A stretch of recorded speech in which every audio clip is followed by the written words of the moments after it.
Tampil dominan dalam dua balapan pembuka tidak membuat huru-hara di internal Red Bull Racing surut begitu saja. Malah justru konflik di Red Bull semakin mengerucut dan berpotensi semakin merusak dengan eskalasi yang sudah cukup besar sampai ke petinggi-petingginya. Bermula dari kasus dugaan pelecehan yang dilakukan oleh Christian Horner kepada salah satu karyawan perempuan di dalam tim yang tidak dihandle dengan bagus serta tertutup, berujung ke berbagai masalah yang malah makin mengganggu stabilitas di dalam internal Red Bull. Jika kalian masih bingung soal apa masalah yang melanda Red Bull dan Christian Horner, kalian bisa tonton lagi video-video kami terdahulu supaya bisa tahu apa duduk perkaranya.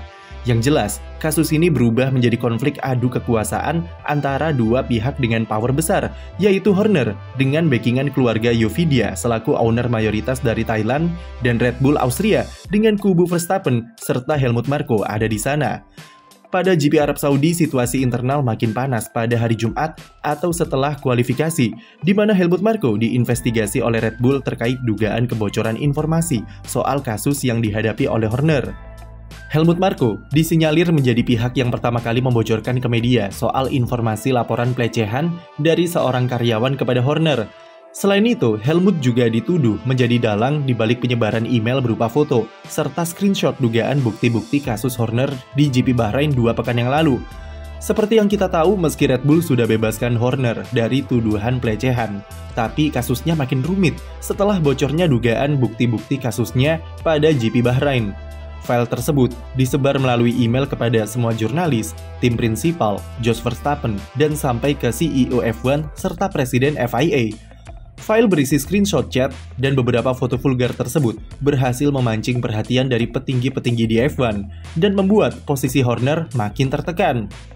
Meski filenya belum bisa divalidasi, tapi jelas jika siapapun otak di balik pengirimnya bukan orang sembarangan, karena mengetahui semua kontak dari jurnalis, tim prinsipal, sampai F1 serta FIA. Red Bull setelah itu langsung melakukan investigasi soal siapa yang membocorkan info tersebut, dan di GP Arab Saudi kemarin, Helmut Marko lah yang diduga kuat jadi dalangnya. Nama Helmut yang terseret ke lingkaran kasus ini membuat dugaan soal konflik power berupa perang saudara di dalam tim semakin nyata.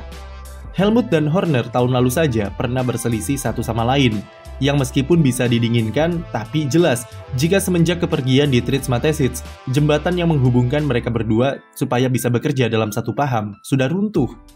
Sebagai penasehat utusan dari perusahaan induk Red Bull, Helmut Marko sudah pasti berada di pihak Austria, dan dia bersama Jos Verstappen dipakai sebagai alat untuk mengobrak-ngabrik tim F1 Horner dari dalam.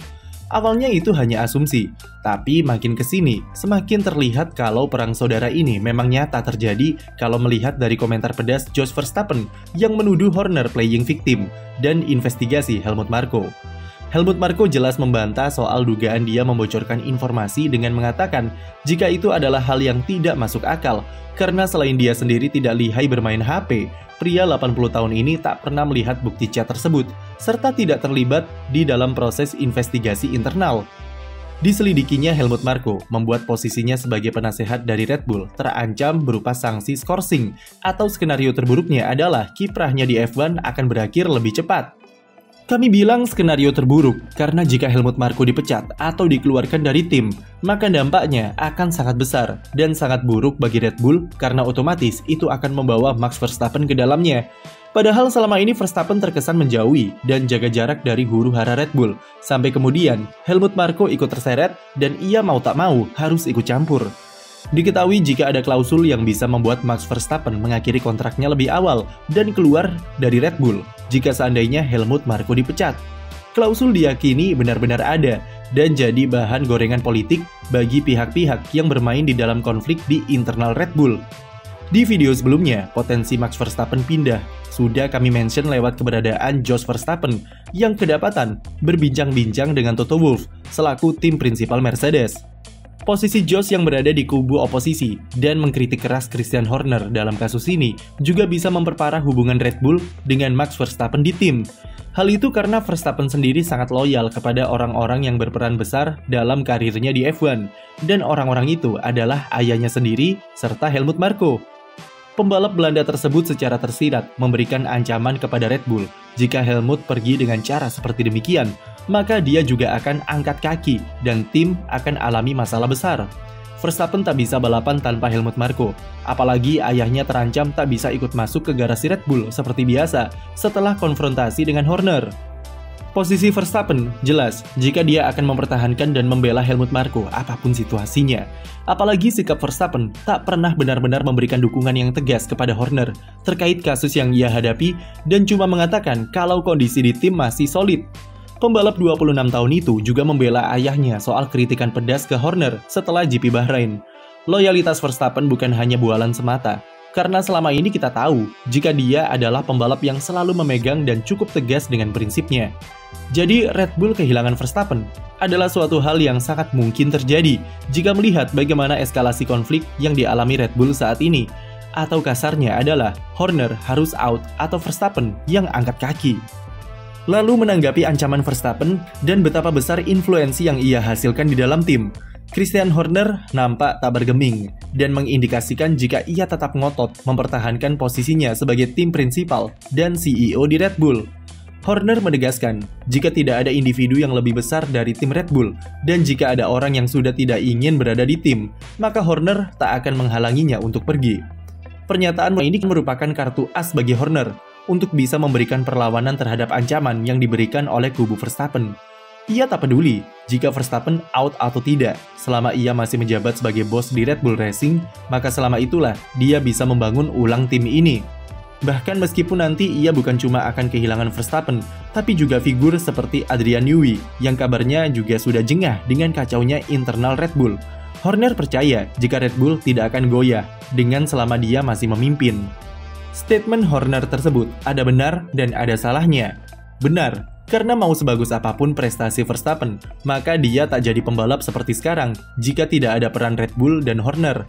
Tapi statement itu salah juga kalau dipandang secara menyeluruh, karena cara Red Bull yang amburadul dalam menghandle kasus Horner ini menggambarkan jika sang tim prinsipal lebih besar daripada tim dan tak peduli dengan rusaknya brand Red Bull. Banyak kejanggalan dan indikasi kalau Red Bull menutup-nutupi fakta yang terjadi di balik kasus Horner sangat besar karena tidak adanya transparansi mengenai proses investigasinya.